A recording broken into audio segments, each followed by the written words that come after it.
ബൈബിളിലൂടെ ഒരു തീർത്ഥാടനം.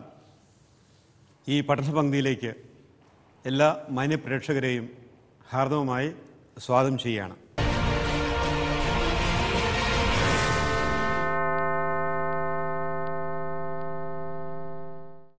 പഴയ നിയമത്തിലെ രാജാക്കന്മാരുടെ പുസ്തകത്തെപ്പറ്റിയുള്ള പഠനമാണ് നമ്മൾ തുടരുന്നത്.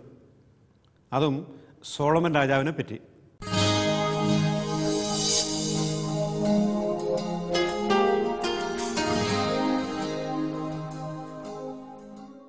ഇസ്രായേലിൻ്റെ ചരിത്രത്തിൽ ഈജിപ്തിൽ നിന്നും പുറപ്പെട്ടു പോകുന്ന ജനം BC 13-ാം നൂറ്റാണ്ടിൽ ഏതാണ്ട് ഒരു 300 കൊല്ലത്തോളം അവർക്ക് രാജാക്കന്മാരുണ്ടായിരുന്നില്ല.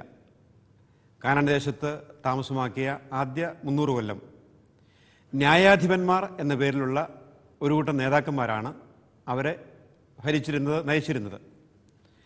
സാമുവേലായിരുന്നു ഏറ്റവും അവസാനത്തെ ന്യായാധിപൻ. സാമുവേലിൻ്റെ കാലത്താണ് ജനം മറ്റ് ജനതകൾക്കുള്ളതുപോലെ തങ്ങൾക്കും ഒരു രാജാവിന് വേണം എന്ന് ആവശ്യപ്പെട്ടതിൻ്റെ ഫലമായി ദൈവം തന്നെ സാവൂളിനെ ഇസ്രായേൽക്കാർക്ക് രാജാവായി നിയമിച്ചു കൊടുത്തു. അങ്ങനെ ഇസ്രായേലിൻ്റെ ചരിത്രത്തിൽ സാവൂളാണ് ആദ്യത്തെ രാജാവായി വന്നത്. സാവൂളിന് ശേഷം ദാവീദും, ദാവീദിന് ശേഷം സോളമനും. സോളമൻ്റെ മരണത്തിന് ശേഷം BC 931 ഇസ്രായേൽ എന്നും യൂദ എന്നും 2 രാജ്യങ്ങളായിട്ട് വേർതിരിക്കപ്പെട്ടു. കൃത്യമായിട്ട് പറയുകയാണെങ്കിൽ ഇസ്രായേലിൻ്റെ ചരിത്രത്തിൽ 3 രാജാക്കന്മാരാണ് അവർക്ക് പൊതുവായിട്ടുണ്ടായിരുന്നത്. രാജാക്കന്മാർ പിന്നെയും ഉണ്ടായി, എങ്കിലും അവർ ഒന്നുകിൽ യൂദായുടെ രാജാവായിരുന്നു, അതല്ലെങ്കിൽ ഇസ്രായേലിൻ്റെ രാജാവായിരുന്നു. ഇസ്രായേലും യൂദായും കൂടെ ഉൾക്കൊള്ളുന്ന ഒരു രാജ്യം എന്ന രീതിയിൽ പോയ ദൈവജനത്തിൻ്റെ രാജാക്കന്മാരായി 3 പേരാണ്: സാവൂൾ, ദാവീദ്, സോളമൻ. ഈ 3 പേരിലും വെച്ച് പ്രഗത്ഭനും അറിയപ്പെടുന്നവനും ഒരുപക്ഷെ മറ്റ് രാജ്യങ്ങളിലെ രാജാക്കന്മാരോട് കിടപിടിക്കത്തക്ക രീതിയിൽ ഒരു രാജാവ് എന്ന പൂർണ്ണ അർത്ഥത്തിൽ ശോഭിച്ച വ്യക്തിയാണ് സോളമൻ. സോളമൻ്റെ ജ്ഞാനം, അറിവ് അതുമാത്രമല്ല, സോളമൻ്റെ വ്യക്തിപ്രഭാവവും സോളമൻ്റെ കാലഘട്ടത്തിലുള്ള ഇസ്രായേലിൻ്റെ മഹത്വവും എല്ലാം പരിഗണിക്കുമ്പോൾ സോളമൻ്റെ കാലഘട്ടമാണ് ഇസ്രായേലിനെ സംബന്ധിച്ചിടത്തോളം സുവർണ കാലഘട്ടം എന്ന് പറയാവുന്നത്. സോളമൻ്റെ ഭരണത്തെപ്പറ്റിയാണ് രാജാക്കന്മാരുടെ പുസ്തകം, 1-ാമത്തെ പുസ്തകം 1 മുതൽ 11 വരെയുള്ള അധ്യായങ്ങൾ പറയുന്നത്. സോളമൻ്റെ ഭരണത്തെപ്പറ്റിയുള്ള ആ വിശദാംശങ്ങൾ രാജാക്കന്മാരുടെ പുസ്തകം 1 മുതൽ 11 വരെയുള്ള അധ്യായങ്ങൾ കൊടുത്തു.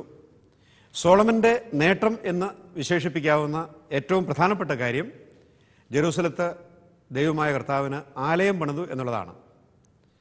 ഈ ആലയവുമായി ബന്ധപ്പെട്ട ചില ദൈവശാസ്ത്ര പരിഗണനകൾ കഴിഞ്ഞ ക്ലാസ്സിൽ നമ്മൾ കണ്ടതാണ്. ഈ ക്ലാസ്സിൽ സോളമൻ്റെ നേട്ടങ്ങളും പാളിച്ചകളും, ഇത്ര ജ്ഞാനിയായ സോളമൻ, പ്രഗത്ഭനായ രാജാവ്, എന്തുകൊണ്ട് ഒരു പരാജയമായി തീർന്നു? പഴയ നിയമം മുഴുവനും നമ്മൾ പരിശോധിച്ച് നോക്കുകയാണെങ്കിൽ ദാവീദിനെ പറ്റി പറഞ്ഞിരിക്കുന്ന പോലെ അത്ര മഹത്തായ രീതിയിലല്ല സോളമനെ പറ്റി പറഞ്ഞിരിക്കുന്നത്. എന്തുകൊണ്ട് സോളമന് ഇത് സംഭവിച്ചു? സോളമൻ ദൈവത്തിൻ്റെ പ്രീതിയിൽ വളർന്നു വന്നവനാണ്. ദൈവം സവിശേഷമായ രീതിയിൽ കൃപാകടാക്ഷം കൊണ്ട് നിറച്ചവനാണ്, ജ്ഞാനം കൊണ്ട് നിറച്ചവനാണ്. പ്രത്യേകിച്ച് ജെറൂസലം ദേവാലയം പ്രതിഷ്ഠിക്കപ്പെട്ടപ്പോൾ ദൈവം പ്രത്യക്ഷപ്പെട്ട് കാലാകാലത്തോളം തൻ്റെ നാമം ജെറൂസലത്ത് സ്ഥാപിക്കും എന്നൊക്കെ പറഞ്ഞതാണ്. ഇങ്ങനെയൊക്കെയാണെങ്കിലും ഈ സോളമൻ എന്തുകൊണ്ട് പരാജയപ്പെട്ടു? അതുകൊണ്ട് ഈ ക്ലാസ്സിലും ഇനി വരാൻ പോകുന്ന ക്ലാസ്സിലും സോളമൻ്റെ ഈ മഹത്വത്തിൻ്റെയൊക്കെ പുറകിൽ ബാഹ്യമായിട്ട് നോക്കുകയാണെങ്കിൽ, രാഷ്ട്രതന്ത്രജ്ഞത വെച്ച് നോക്കുകയാണെങ്കിൽ സോളമൻ വലിയ വിജയമായിരുന്നു. പക്ഷേ ദൈവത്തിൻ്റെ ദൃഷ്ടിയിൽ സോളമൻ പരാജയപ്പെട്ടു. വേറൊരു കാര്യം കൂടി നമ്മൾ ശ്രദ്ധിക്കേണ്ടത്, പഴയ നിയമത്തിലെ ചരിത്രം രാജാക്കന്മാരുടെയോ നേതാക്കന്മാരുടെയോ അതുമല്ലെങ്കിൽ ന്യായാധിപന്മാരുടെയൊക്കെ ചരിത്രം നമ്മുടെ മുമ്പിൽ വിശുദ്ധ ഗ്രന്ഥകാരൻ അവതരിപ്പിക്കുമ്പോൾ അവരെ പറ്റിയുള്ള നല്ല കാര്യങ്ങൾ മാത്രമല്ല, they are presented in black and white, കറുപ്പും വെളുപ്പും. അത് ജീവിതത്തിൻ്റെ 2 ഭാഗങ്ങളായിട്ട് കണക്കാക്കണം. അതെല്ലാം കൂടെ കൂടിയിട്ടാണ് വിശുദ്ധ ഗ്രന്ഥകാരൻ നമ്മുടെ മുമ്പാകെ അവതരിപ്പിക്കുന്നത്. അതിനൊരു ലക്ഷ്യമുണ്ട്. മനുഷ്യജീവിതത്തിൻ്റെ സങ്കീർണതകൾ അതാണ് നമ്മെ പഠിപ്പിക്കുന്നത്. ഈ സങ്കീർണതകളൊക്കെ ഉണ്ടായിരുന്നിട്ടും ചില ആളുകൾ കറുപ്പിനേക്കാൾ കൂടുതൽ വെളുപ്പായി തീർന്നു. ചില ആളുകൾ വെളുപ്പ് കൊണ്ട് തുടങ്ങിയെങ്കിലും കറുപ്പ് കൊണ്ട് അവസാനിപ്പിച്ചു. അതൊക്കെ എന്തുകൊണ്ടങ്ങനെ സംഭവിച്ചു? അതുകൊണ്ട് തന്നെയാണ് പൗലോസ്ലീഹ കൊറിന്തോസിലെ സഭയ്ക്ക് എഴുതിയപ്പോൾ 1 കൊരിന്ത്യർ 10-ാമത്തെ അധ്യായത്തിൽ പറഞ്ഞിരിക്കുന്നത്, ഇവയെല്ലാം എഴുതപ്പെട്ടിരിക്കുന്നത് നമുക്ക് വേണ്ടിയിട്ടാണ്, നമ്മുടെ പ്രബോധനത്തിന് വേണ്ടിയിട്ടാണ്. അതുകൊണ്ട് ഇസ്രായേലിൻ്റെ ചരിത്രം, സോളമൻ്റെ ചരിത്രം നമ്മളിന്ന് വായിക്കുകയും പഠിക്കുകയൊക്കെ ചെയ്യുമ്പോൾ അതിൽ നിന്നും പഠിക്കേണ്ട ചില കാര്യങ്ങളുണ്ട്. അതാണ് ഇസ്രായേലിൻ്റെ ചരിത്രത്തിൻ്റെ നമ്മുടെ മുമ്പിലുള്ള ലക്ഷ്യവും. നമ്മൾ ഇസ്രായേൽ ചരിത്രം പഠിക്കാൻ തുടങ്ങിയപ്പോൾ പറഞ്ഞു, ഇസ്രായേൽ ചരിത്രത്തിൽ സംഭവിച്ച കാര്യങ്ങൾ ഓരോന്നോരോന്നായിട്ട് അവതരിപ്പിക്കുകയല്ല, കുറേ വസ്തുതകൾ നിരത്തുകയല്ല. അതിനുമപ്പുറം ഈ കാര്യങ്ങളൊക്കെ സംഭവിച്ചതിൻ്റെ എന്തുകൊണ്ടാണ്, അങ്ങനെയുള്ള ഒരു വിലയിരുത്തലിലൂടെ രാജാക്കന്മാരെ പറ്റിയും മറ്റ് നേതാക്കന്മാരെ പറ്റിയും ഒക്കെ പറയുമ്പോൾ പഴയ നിയമത്തിലെ കഥാപാത്രങ്ങളെപ്പറ്റി നമുക്ക് മനസ്സിലാക്കാൻ സാധിക്കും. പ്രത്യേകിച്ച് സോളമനെ സംബന്ധിച്ചിടത്തോളം രാജാക്കന്മാരുടെ പുസ്തകം 1-ാമത്തെ പുസ്തകം 1 മുതൽ 11 വരെയുള്ള അധ്യായങ്ങളിൽ സോളമൻ്റെ പ്രവർത്തനങ്ങളെപ്പറ്റിയൊക്കെ വളരെ വിശദമായിട്ട് പറയുന്നുണ്ട്. അതേസമയം 9-ാം അധ്യായം 10 മുതൽ 11-ാം അധ്യായം 43 വരെയുള്ള വാക്യങ്ങളിൽ, ഏതാണ്ട് 2 അധ്യായങ്ങളിൽ സോളമനെക്കുറിച്ചുള്ള വിശുദ്ധ ഗ്രന്ഥത്തിൻ്റെ വിലയിരുത്തൽ കാണാൻ സാധിക്കും. അവിടമാണ് നമ്മൾ ഈ ക്ലാസ്സിലും അടുത്ത ക്ലാസ്സിലുമായിട്ടും സോളമൻ്റെ നേട്ടങ്ങളെയും പരാജയങ്ങളെയും പറ്റി കാണുന്നത്. ഈ ക്ലാസ് നമ്മൾ മനസ്സിലാക്കാൻ പരിശ്രമിക്കുമ്പോൾ ഇതുവരെയും സോളമനെ പറ്റി പറഞ്ഞ കാര്യങ്ങൾ ഒന്ന് മനസ്സിൽ കാത്തു സൂക്ഷിക്കുന്നത് നല്ലതാണ്.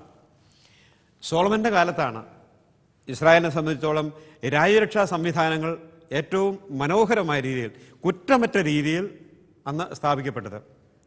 കൃത്യമായിട്ട് പറയുകയാണെങ്കിൽ ഇസ്രായേലിൻ്റെ അതിർത്തികളെല്ലാം സുരക്ഷിതമായി കാത്തു സൂക്ഷിക്കപ്പെട്ടത് സോളമൻ്റെ കാലത്താണ്. സൗളിൻ്റെ കാലത്തും ദാവീദിൻ്റെ കാലത്തുമൊക്കെ ഫിലിസ്തീനും ജബൂസ്യരും അമോന്യരുമായി വീണ്ടും യുദ്ധം ചെയ്തുകൊണ്ടിരുന്ന കാലമാണ്. എന്നാൽ സോളമൻ്റെ കാലമായപ്പോഴേക്കും ഇസ്രായേലിൻ്റെ അതിർത്തികളെല്ലാം സുരക്ഷിതമാക്കപ്പെട്ടു. അതുകൊണ്ടാണ് രാജ്യരക്ഷാ സംവിധാനങ്ങളെ സംബന്ധിച്ചിടത്തോളം കുറ്റമറ്റ രീതിയിലായിരുന്നു സോളമൻ അതെല്ലാം പ്ലാൻ ചെയ്തിരുന്നത്. നയതന്ത്ര ബന്ധങ്ങൾ സോളമൻ്റെ വലിയൊരു വിജയമായിട്ട് കണക്കാക്കുന്നത്, ചുറ്റുപാടുമുണ്ടായിരുന്ന ഒരു കാലത്ത് ഇസ്രായേലിന് ഭീഷണിയാകുമായിരുന്ന രാജ്യങ്ങളുമായിട്ട് നയതന്ത്ര ബന്ധങ്ങളിൽ ഏർപ്പെട്ടു. അത് ഒരു ഭരണാധികാരി എന്ന രീതിയിൽ, നയതന്ത്രജ്ഞൻ എന്ന രീതിയിൽ സോളമനെ സംബന്ധിച്ചിടത്തോളം വലിയ വിജയമായിരുന്നു. എന്നാൽ ഈ നയതന്ത്രങ്ങൾ തന്നെ, ഈ നയതന്ത്ര സ്ഥാപനം തന്നെ മതാത്മകമായ രീതിയിൽ വിശ്വാസത്തിൻ്റെ കാര്യത്തിൽ സോളമന് കെണിയായിത്തീർന്നു എന്നുള്ളത് പിന്നീട് നമ്മൾ മനസ്സിലാക്കുന്നതാണ്. അങ്ങനെ രാജ്യരക്ഷയുടെ കാര്യത്തിൽ, അയൽ രാജ്യങ്ങളുമായിട്ടുള്ള നയതന്ത്ര ബന്ധങ്ങളുടെ കാര്യത്തിൽ സോളമൻ ഇസ്രായേലിൻ്റെ ചരിത്രത്തിൽ എന്നും പ്രാമുഖ്യമുള്ളയാളായിട്ട് തീരുകയാണ്. സോളമൻ്റെ പ്രശസ്തിയുടെ വേറെ ഒരു കാരണമെന്ന് പറയുന്നത് അയൽ രാജ്യങ്ങളുമായിട്ട് അദ്ദേഹം നടത്തിയ വ്യാപാര ഉടമ്പടികളുടെ കാര്യത്തിലാണ്. അതാണ് നമ്മളിവിടെ കരയും കടലും വഴിയുള്ള വാണിജ്യം ഒരു രാജ്യത്തിൻ്റെ സാമ്പത്തിക സുസ്ഥിതിയെ മറ്റ് രാജ്യങ്ങളുമായിട്ടുള്ള വ്യാപാര ബന്ധങ്ങളിൽ, അത് കൊടുക്കുകയും വാങ്ങുകയും ചെയ്യുന്ന കാര്യങ്ങളിൽ പ്രധാനമായിട്ടും ഇവിടെ ഉൽപ്പാദിപ്പിക്കുന്ന ഉൽപ്പന്നങ്ങൾ, അത് വിറ്റഴിക്കാൻ കണ്ടുപിടിക്കുന്ന മാർക്കറ്റ്, അതൊക്കെ ഏതാണ്ട് 3000 കൊല്ലം മുമ്പ് ഇസ്രായേലിൻ്റെ ചരിത്രത്തിൽ സോളമൻ്റെ ഭരണകാലത്ത് മറ്റ് രാജ്യങ്ങളുമായി ഇത്തരത്തിലുള്ള വ്യാപാര ബന്ധങ്ങളുണ്ടായിരുന്നു. അതിൻ്റെ ഫലമായിട്ടാണ് അതുവഴി വാരിക്കൂട്ടിയ വലിയ സമ്പത്ത്. സ്വാഭാവികമായിട്ടും കച്ചവടം ചെയ്യുമ്പോൾ അതെപ്പോഴും ലാഭത്തിന് വേണ്ടിയിട്ടാണ്. നമുക്ക് രാജാക്കന്മാരുടെ പുസ്തകം 1-ാമത്തെ പുസ്തകം 11-ാമത്തെ അധ്യായത്തിൽ അതേപറ്റിയുള്ള സൂചനകൾ പോലുമുണ്ട്. ഏതെല്ലാം വസ്തുക്കളാണ് സോളമൻ ഇറക്കുമതി ചെയ്തിരുന്നത്, ഏതെല്ലാം വസ്തുക്കളാണ് കയറ്റുമതി ചെയ്തിരുന്നത്. അപ്പോൾ നമ്മൾ ഇന്നത്തെ ഇസ്രായേലിൻ്റെ ചരിത്രമൊക്കെ പരിശോധിച്ച് നോക്കുമ്പോൾ 3000 കൊല്ലം മുമ്പ് സോളമൻ്റെ കാലത്ത് കപ്പൽ നിർമ്മാണം, അപ്പോൾ സോളമൻ്റെ കപ്പലുകൾ മറ്റ് രാജ്യങ്ങൾക്ക് വിൽക്കുക, സോളമൻ അതേസമയം ഈജിപ്തിലെയും ഹിത്യരുടെയും കുതിരകളെ ഇവിടെ കൊണ്ടുവരിക, അങ്ങനെ വളരെ വിപുലമായ രീതിയിൽ വാണിജ്യ വ്യാപാര സംബന്ധമായ കാര്യങ്ങളിൽ സോളമൻ്റെ കാലത്ത് ഒരു ശ്രേഷ്ഠമായ അഭിവൃദ്ധി ഉണ്ടായിരുന്നു. ഇതിൻ്റെ എല്ലാം ഫലമായിട്ടാണ് രാജാവിൻ്റെ പ്രശസ്തി ഉണ്ടായിരുന്നത്. ഇവ കാര്യങ്ങളെല്ലാം നമ്മൾ കണ്ടതാണ്. ഇതോടൊപ്പം ഇങ്ങനെ പല തലങ്ങളിലും പ്രശസ്തനായി തീർന്ന സോളമൻ്റെ ഭരണത്തിൽ ചില പാളിച്ചകളുണ്ടായിരുന്നു. സോളമൻ്റെ സവിശേഷതകളെപ്പറ്റിയും അദ്ദേഹത്തിൻ്റെ രാജ്യത്തിൻ്റെ സൗഷ്ഠതയെപ്പറ്റിയുമൊക്കെയുള്ള പ്രതിപാദ്യത്തിൽ വിശുദ്ധ ഗ്രന്ഥകാരൻ എന്തുകൊണ്ട് സോളമൻ പരാജയപ്പെട്ടു എന്നുള്ള ഒരു സൂചന കൂടി തരുന്നുണ്ട്. സോളമൻ്റെ ഭരണത്തെ സംബന്ധിച്ചിടത്തോളം അദ്ദേഹത്തിൻ്റെ നേട്ടങ്ങളെപ്പറ്റി പ്രതിപാദിക്കുന്നതിനിടയ്ക്ക് ചെറിയ സൂചനകൾ കൂടി തന്നിരിക്കുന്നത് നമുക്കൊന്ന് ശ്രദ്ധിക്കാം. നമ്മൾ രാജാക്കന്മാരുടെ പുസ്തകം 1-ാമത്തെ പുസ്തകം 9-ാമത്തെ അധ്യായം 10 മുതലുള്ള വാക്യങ്ങളാണ്.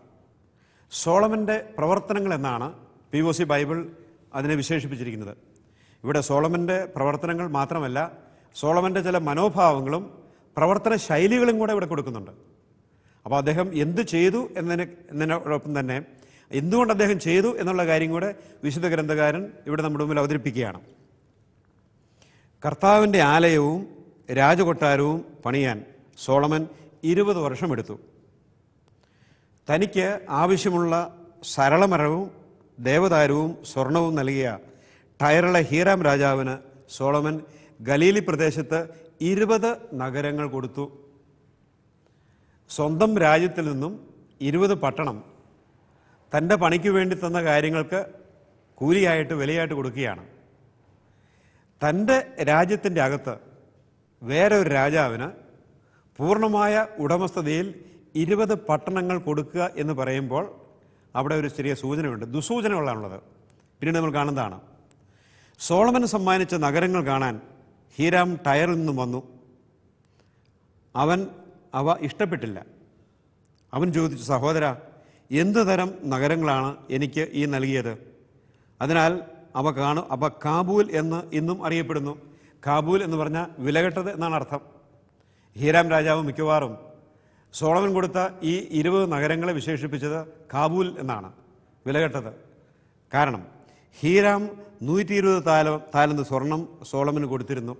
അപ്പോൾ 120 താലന്ത് സ്വർണം ഹീരാം രാജകൊട്ടാരത്തിൻ്റെ പണികൾക്ക് വേണ്ടി, രാജകൊട്ടാരത്തിൻ്റെയും ദേവാലയത്തിൻ്റെയും പണികൾക്ക് വേണ്ടി കൊടുത്തിരുന്നു എന്ന് പറയുമ്പോൾ വലിയ ഒരു തുക കടം വാങ്ങി നാട് വിറ്റ മനുഷ്യനാണ്. വേറെ വാക്കുകൾ പറയുകയാണെങ്കിൽ നാട് വിറ്റ് വീട് പണിതവൻ. ആ രീതിയിലാണ് വിശുദ്ധ ഗ്രന്ഥകാരൻ ഇവിടെ സോളമനെ അവതരിപ്പിക്കുന്നത്. നമുക്ക് നോക്കാം. 20 വർഷത്തെ മരാമത്ത് പണി. നമ്മളെ സംബന്ധിച്ചിടത്തോളം ഇന്നത്തെ കാലത്ത് വലിയ ദീർഘമായൊരു കാലഘട്ടമൊന്നുമല്ല. എന്നാൽ അന്നത്തെ കാലത്ത് 20 വർഷം മരാമത്ത് പണി. കഴിഞ്ഞൊരു ക്ലാസ്സിൽ നമ്മൾ കണ്ടതാണ്, ഈ മരാമത്ത് പണിക്ക് വേണ്ടി ഇസ്രായേൽക്കാരായ ആളുകളെ അവിടെ 3 മാസത്തേക്ക് അവിടെ മരം വെട്ടാൻ വേണ്ടിയിട്ടും മാർബിൾ വെട്ടുന്നതിനും കല്ല് വെട്ടുന്നതിനുമായിട്ട് ഒരു തരത്തിൽ പറയുന്ന അടിമവേല എന്ന രീതിയിൽ അവർ നിയോഗിച്ചിരിക്കുകയായിരുന്നു. 3 മാസത്തൊക്കെ ഹീറാമിൽ ടയറിൽ പോയിട്ട് അവർ ആവശ്യമായ മരങ്ങൾ വെട്ടിയെടുക്കണം. അതിന് അങ്ങോട്ടും ഇങ്ങോട്ടും യാത്ര ചെയ്യണം. അപ്പോൾ അതിൻ്റെ ഒരു പ്രത്യേകതയായിട്ട് വന്നിരിക്കുന്നത് ഇസ്രായേൽക്കാരായ ആളുകളെയാണ്. അടിമകളായിരുന്നില്ലെങ്കിലും ഈ 3 മാസത്തെ അവിടുത്തെ പണിക്ക് വേണ്ടി അവർ കാൽനടയായിട്ട് യാത്ര ചെയ്യണം, തിരിച്ചു വരണം. പ്രായോഗികമായിട്ട് 4 മാസത്തെ ജോലി അവർക്ക് നാട്ടിൽ നിന്ന് നഷ്ടപ്പെടുകയാണ്. 4 മാസത്തെ പണിക്ക് അവരുടെ സ്വന്തം പറമ്പിൽ പണിയെടുക്കുന്നതിൻ്റെ ആ കാലഘട്ടമാണ്. രാജാവിൻ്റെ വീട് പണിക്ക് വേണ്ടി അവർ നിർബന്ധമായ പണിക്ക് വേണ്ടി പോവുക. അപ്പോൾ ജനത്തെ അസന്തുഷ്ടരാക്കുന്ന ഒരു മരാമത്ത് പണിയാണ് രാജാവ് ഏറ്റെടുത്തത്. അപ്പം അങ്ങനെ 20 വർഷം ഈ രീതിയിൽ സ്വന്തം നാട്ടിലെ ആളുകളെ അതൃപ്തരായി കാത്തു സൂക്ഷിച്ചു കഴിഞ്ഞാൽ സ്വാഭാവികമായിട്ടും അതിന് തിരിച്ചടി ഉണ്ടാകും. 1-2 കൊല്ലമല്ല, 20 വർഷത്തോളം തൻ്റെ നാട്ടിൽ പണിയെടുക്കാൻ പറ്റുന്ന ആളുകളെ അവരെല്ലാവരെയും നിർബന്ധപൂർവം വേറൊരു നാട്ടിൽ കൊണ്ടുപോയി പണിയെടുപ്പിക്കുകയും അതുവഴിയായി അവരുടെ തന്നെ പണിയെടുക്കാൻ സാധിക്കാത്തൊരു സാഹചര്യത്തിലേക്ക് എത്തുകയാണെങ്കിൽ ജനങ്ങൾ പാവപ്പെട്ടവരായി തീരുന്നു. നമ്മൾ സോളമൻ്റെ ഭരണകാലത്തെപ്പറ്റി, നേട്ടങ്ങളെപ്പറ്റി പറഞ്ഞപ്പോൾ ആർക്കാണ് ഇതിന് നേട്ടമുണ്ടായത്? എല്ലാ കാലത്ത് വന്നതുപോലെ ഇതിൻ്റെയൊക്കെ ഗുണം പറ്റുന്ന ഒരു upper layer, creamy layer of the society, വെണ്ണപ്പാളി എന്ന് പറയാൻ സാധിക്കും. അപ്പോൾ സോളമൻ്റെ ഈ നിർമ്മാണ പ്രവർത്തനങ്ങൾ വഴിയായി, അതുമല്ലെങ്കിൽ വാണിജ്യ ബന്ധങ്ങൾ വഴിയായി, അയൽ രാജ്യങ്ങളുള്ള ബന്ധങ്ങൾ വഴിയായി അതിനൊക്കെ ഗുണം കിട്ടിയത് സാധാരണക്കാരായ ആളുകൾക്കല്ല. അതെല്ലാം സമൂഹത്തിലെ ക്രീമി ലെയർ, അതായത് വെണ്ണപ്പാളി എന്ന രീതിയിലാണ് അവർക്കാണ് കിട്ടിയത്. തന്നെയുമല്ല, 20 കൊല്ലത്തെ മരാമത്ത് പണി, ആ മരാമത്ത് പണിക്ക് ജനം കൊടുക്കേണ്ടുന്ന വിലയാണ്. 4 മാസത്തോളം, ചിലപ്പോൾ 6 മാസത്തോളം സ്വന്തം വീട്ടിൽ നിന്നും കുടുംബത്തിൽ നിന്നുമെല്ലാം അകന്നു നിന്ന് സ്വന്തം ജോലികൾ നോക്കാൻ പറ്റാത്ത ഒരു സാഹചര്യത്തിൽ ടെക്നിക്കലായിട്ട് പറയുകയാണെങ്കിൽ അവർ അടിമകളാക്കിയിട്ടില്ല. സോളമനെ പറ്റി പറയുന്നുണ്ട്, മറ്റ് സോളമൻ തോൽപ്പിച്ച വ്യക്തികളെ മാത്രമാണ് അടിമകളാക്കി സ്വീകരിച്ചത്, ഇസ്രായേൽക്കാരെ അടിമകളാക്കി നിയമിച്ചിരുന്നില്ല എന്ന് പറഞ്ഞാലും പ്രയോഗത്തിൽ ഇസ്രായേൽക്കാരായ ആളുകളെ, പുരുഷന്മാരെ, പണിയെടുക്കാൻ പറ്റിയവരെ അടിമകൾ എന്ന രീതിയിലാണ് 20 കൊല്ലത്തോളം സോളമൻ കൈകാര്യം ചെയ്തെന്ന് ഓർമ്മിക്കണം. ഓരോ ഭരണാധികാരിയും ഏർപ്പെടുന്ന ജീവിത വ്യാപാര രംഗങ്ങൾ വഴിയായി സാധാരണക്കാരായ ആളുകൾക്ക് അതിൻ്റെ പ്രത്യാഘാതം എന്താണെന്ന് മനസ്സിലാക്കാതെ, അത് ടാക്സിൻ്റെ കാര്യത്തിലാണെങ്കിലും ഓരോ തരത്തിലുള്ള പരിഷ്കാരങ്ങൾ വരുന്ന കാര്യത്തിലാണെങ്കിലും ചിന്തിക്കേണ്ട ഒരു കാര്യമാണ്. അതുകൊണ്ട് തന്നെയാണ് സോളമൻ്റെ മരണത്തിന് ശേഷം 931 ജനം അതൃപ്തിയുടെ പേരിൽ വിട്ടുപോയി എന്ന് ഓർക്കണം. കാരണം 10 രാജ്യങ്ങൾ ഉൾക്കൊള്ളുന്ന 10 ഗോത്രങ്ങൾ ഉൾക്കൊള്ളുന്ന ഇസ്രായേലും 2 ഗോത്രങ്ങൾ ഉൾക്കൊള്ളുന്ന യൂദായുമായിട്ട് പിരിഞ്ഞു പോകാൻ കാരണം ഇത് തന്നെയാണ്. കാരണം ഒന്ന് സോളമൻ്റെ കാലത്തുണ്ടായ ആ ദുരനുഭവം, അതുകൊണ്ട് രാജവംശത്തോടുള്ള അതൃപ്തിയാണ്, എതിർപ്പാണ് അതിൻ്റെ പുറകെ അവർ കാണിക്കുന്നത്. ഇവിടെ ഒരു സൂചനയുണ്ട്. ഹീരാമിന് 120 താലന്ത് സ്വർണം കടപ്പെട്ടിരുന്നു. 120 താലന്ത് സ്വർണ്ണത്തിന് 45 ടൺ സ്വർണ്ണമാണ്. 45 ടൺ സ്വർണം സോളമൻ ഹീരാൻ രാജാവിന് കൊടുക്കേണ്ടിയിരുന്നു. അതിനു വേണ്ടിയിട്ടാണ് ഗലീലി പ്രദേശത്തെ 20 പട്ടണം നൽകുന്നു. അതൊക്കെ തന്നിഷ്ടപ്രകാരം ചെയ്യുന്നതാണ്. ഈ 20 പട്ടണം ഹീരാം രാജാവിന് കൊടുക്കുക എന്ന് പറയുമ്പോൾ ഈ ഗലീലി പ്രദേശത്തെ 20 പട്ടണവാസികളെ, അവർ ഇസ്രായേൽക്കാരാണ്, പക്ഷേ ഹീരാം രാജാവിന് തീരെഴുതി കൊടുക്കുകയാണ്. ഒരു ജനവിഭാഗവും താല്പര്യപ്പെടാത്തൊരു കാര്യമാണ്. ഇസ്രായേലിലെ ആളുകൾ, യഹൂദരായിട്ടുള്ള ആളുകൾ അവരുടെ 20 പട്ടണങ്ങളെ വേറൊരു രാജാവിന്, അത് രാജാവിൻ്റെ സുഹൃത്ത് എന്ന പേരിലായിരുന്നെങ്കിൽ പോലും വേറൊരു രാജാവിന് അടിയറ വയ്ക്കുക എന്ന് പറഞ്ഞാൽ ഈ 20 പട്ടണത്തിലുള്ള ആളുകൾ അവർ അസംതൃപ്തരാണ്, അവരോട് ചോദിച്ചിട്ടല്ല. അപ്പോൾ അവരുടെ ഇന്നലെ വരെ ഇസ്രായേൽക്കാരായിരുന്നു, ഇസ്രായേലിലെ അംഗങ്ങളായിരുന്നവർ ഇതാ ഒരു സുപ്രഭാതത്തിൽ ഹീരാമിൻ്റെ പൗരന്മാരായി തീരുകയാണ്. സ്വാഭാവികമായിട്ടും ജനത്തിന് അതൃപ്തി ജനിപ്പിക്കുന്ന ഒരു പ്രക്രിയയാണത്. അവിടെയും സോളമന് പരാജയം വന്നു. അതുകൊണ്ട് തന്നെയാണ്, തന്നെയുമല്ല, ഈ ടയർ രാജാവിന്, ഹീരാമിന് അതൃപ്തി വരാൻ കാരണം ഈ കൊടുത്ത ഈ പട്ടണങ്ങൾ ഏറ്റവും ശ്രേഷ്ഠമായിരിക്കണം നിർബന്ധമില്ല. അതുകൊണ്ട് തന്നെയാണ് ഹീരാം തനിക്ക് ലഭിച്ച ഈ 20 പട്ടണം അത് കാണാൻ വന്നു കഴിഞ്ഞപ്പോൾ അവയിൽ അതൃപ്തിയായിട്ട് ഈ പ്രദേശങ്ങളെ കാബൂൽ എന്ന് പറഞ്ഞാൽ അതൃപ്തി, തരിശുള്ള ഭൂമി, സന്തോഷമില്ലാത്ത കാര്യം എന്നൊക്കെ ഹീബ്രുവിൽ അർത്ഥമുണ്ട്. അപ്പോൾ ഈ പ്രദേശങ്ങളെ പറ്റി മുഴുവനും കൂടി ഹീരാം രാജാവ് പറഞ്ഞത് കാബൂൽ എന്നാണ്. അപ്പോൾ അതുകൊണ്ടാണ് സോളമൻ ഇവിടെ 20 വർഷത്തോളം തൻ്റെ ആളുകളെ, അടിമകളെ എന്ന വണ്ണം കൈകാര്യം ചെയ്തു. അവരുടെ അനുവാദം കൂടാതെ 20 പട്ടണങ്ങൾ വേറൊരു രാജ്യത്തിന് കൊടുത്തു എന്ന് പറഞ്ഞാൽ വേറൊരു രാജാവിൻ്റെ പ്രോപ്പർട്ടിയായി തീർന്നു. അപ്പോൾ അതാണ് ഒരു വശത്തോടെ സോളമൻ്റെ മഹത്വത്തെപ്പറ്റി പറയുമ്പോൾ, വേറെ ഒരു വശത്ത് സോളമൻ്റെ പരാജയത്തിൻ്റെ സൂചനകൾ കൂടെ വിശുദ്ധ ഗ്രന്ഥകാരൻ തരികയാണ്. ഇനി നമുക്ക് 9-ാം അധ്യായം 15 മുതലുള്ള വാക്യങ്ങളിൽ വീണ്ടും സോളമൻ്റെ ചില പ്രവർത്തനങ്ങളെപ്പറ്റി പറയുന്നുണ്ട്. കൂട്ടത്തിൽ സോളമൻ്റെ പരാജയത്തിലുള്ള സൂചനകൾ കൂടിയുണ്ട്. നമ്മളിവിടെ പ്രത്യേകം ശ്രദ്ധിക്കേണ്ട ഒരു കാര്യം, സോളമനെ പറ്റി പരാമർശിക്കുമ്പോൾ സോളമൻ്റെ നേട്ടങ്ങളെല്ലാം പറയുന്നതോടൊപ്പം കോട്ടങ്ങളും കൊണ്ട് പറയുക. അതാണ് അതിൻ്റെ പ്രത്യേകത. ഒരുപക്ഷെ പഴയ കാലത്തെ രാജാക്കന്മാരുടെ പ്രവർത്തനങ്ങളെ പറ്റിയുള്ള ചരിത്രത്തിൻ്റെ വിവരണത്തിൽ രാജാക്കന്മാർ ചെയ്ത നല്ല കാര്യങ്ങൾ മാത്രമാണ് പറയുക. പക്ഷേ ഈ നല്ല കാര്യങ്ങൾ പറയുന്നതിൽ നിന്നും വ്യത്യസ്തമായി, നല്ല കാര്യങ്ങൾ മാത്രം പറയുന്നതിൽ നിന്നും വ്യത്യസ്തമായി വിശുദ്ധ ഗ്രന്ഥകാരൻ പറയുന്നത്, അവർ രാജാക്കന്മാർ ചെയ്ത നല്ല കാര്യത്തോടൊപ്പം അവർക്ക് മഹത്വം നേടിക്കൊടുത്ത ആ കാര്യങ്ങളെപ്പറ്റി പ്രതിപാദിക്കുന്നതോടൊപ്പം അവരുടെ പരാജയത്തിൻ്റെ കാര്യങ്ങളായി തീർന്ന പുഴുക്കുത്തുകളോട് സൂചിപ്പിക്കുകയാണ്. അങ്ങനെയുള്ള ചില സൂചനകൾ ഇവിടെ 9-ാം അധ്യായം 15 മുതലുള്ള വാക്യങ്ങളുണ്ട്. കർത്താവിൻ്റെ ആലയം, സ്വന്തം ഭവനം, മില്ലോ, ജെറൂസലമിൻ്റെ മതിൽ, ഹസോർ, മെഗീദോ, ഗേസർ, ഈജിപ്തിൽ രാജാവായ ഫറവോ പിടിച്ചെടുക്കുകയും ചുട്ടരിക്കുകയും അവിടെ വസിച്ചിരുന്ന കാനാൻകാരെ വധിച്ചതിനു ശേഷം സോളമന് ഭാര്യയായി നൽകിയ തൻ്റെ പുത്രിക്ക് സ്ത്രീധനമായി കൊടുക്കുകയും ചെയ്ത നഗരമാണ് ഗേസർ. സോളമൻ അത് പുതുക്കി പണിതു. താഴത്തെ ബെത്ത് ഹറോൺ, യൂദാ മരുപ്രദേശത്തെ ബാലാത്ത്, താമാർ, സോളമൻ്റെ സംഭരണ നഗരങ്ങൾ, രഥങ്ങൾക്ക് വേണ്ടിയുള്ള പട്ടണങ്ങൾ, കുതിരക്കാർക്ക് വേണ്ടിയുള്ള പട്ടണങ്ങൾ എന്നിവയും ജെറൂസലമിലും ലെബനോനിലും തൻ്റെ അധികാരത്തിൽപ്പെട്ട മറ്റ് പ്രദേശങ്ങളിലും താൻ പണിയാൻ ആഗ്രഹിച്ചവയും നിർമ്മിക്കാൻ സോളമൻ ചെയ്യിച്ച അടിമവേലയുടെ വിവരണം ഇതാണ്. ഇസ്രായേൽക്കാരിൽ ഉൾപ്പെടാത്ത അമോര്യർ, ഹിത്യർ, പെരീസ്യർ, ഹിവ്യർ, ജബൂസ്യർ എന്നിവരിൽ അവശേഷിച്ച സകലരെയും സോളമൻ അടിമവേലയ്ക്ക് നിയോഗിച്ചു. അവരിന്നും അങ്ങനെ തുടരുന്നു. ഇസ്രായേൽ ജനത്തിന് ഉന്മൂലനം ചെയ്യാൻ സാധിക്കാതെ അവശേഷിച്ചവരുടെ മക്കളായിരുന്നു അവർ. ഇസ്രായേലിൽ നിന്ന് ആരെയും സോളമൻ ദാസ്യവേലയ്ക്ക് നിയോഗിച്ചില്ല. അവർ അവൻ്റെ യോദ്ധാക്കളും അംഗരക്ഷകരും സേനാനായകന്മാരും ഉപസേനാനായകന്മാരുമായിരുന്നു. രഥ സൈന്യങ്ങളുടെ അധിപന്മാരുമായിരുന്നു. സോളമൻ ചെയ്തു തീർത്ത ജോലികൾക്ക് മേൽനോട്ടം വഹിച്ചത് 550 മേലാളന്മാരാണ്. എല്ലാം മഹത്വത്തിൻ്റെ വിശേഷണങ്ങൾ. പക്ഷേ ഫറവോയുടെ മകൾക്ക് വേണ്ടി സ്ത്രീധനമായി കൊടുത്ത ഒരു സൂചന ഇവിടെയുണ്ട്. അപ്പോൾ ഫറവോയുടെ മകളെ സോളമൻ ഭാര്യയായി സ്വീകരിച്ചത് വഴിയായി ഇസ്രായേലിൻ്റെ വിശ്വാസത്തിൽ വന്ന ശൈഥില്യം, കാരണം ഫറവോയുടെ മകളെ വിവാഹം കഴിക്കുക വഴിയായി ഫറവോയുടെ മകളുടെ വിശ്വാസത്തിന് അവളെ തൃപ്തിപ്പെടുത്താൻ വേണ്ടി ഫറവോയുടെ മകളുടെ ദേവന്മാർക്കുള്ള ആലയവും പണിതു എന്നുള്ളതാണ് അതിൻ്റെ സൂചന. അതുകൊണ്ട് തന്നെയാണ് ഫറവോയുടെ മകളെ വിവാഹം കഴിച്ചു.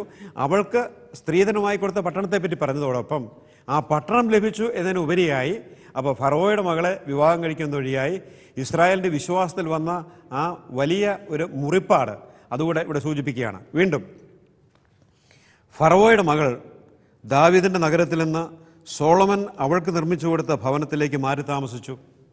നേരത്തെ നമ്മൾ സോളമൻ്റെ കൊട്ടാര സമുച്ചയത്തെപ്പറ്റി വിവരണങ്ങൾ കണ്ടതാണ്.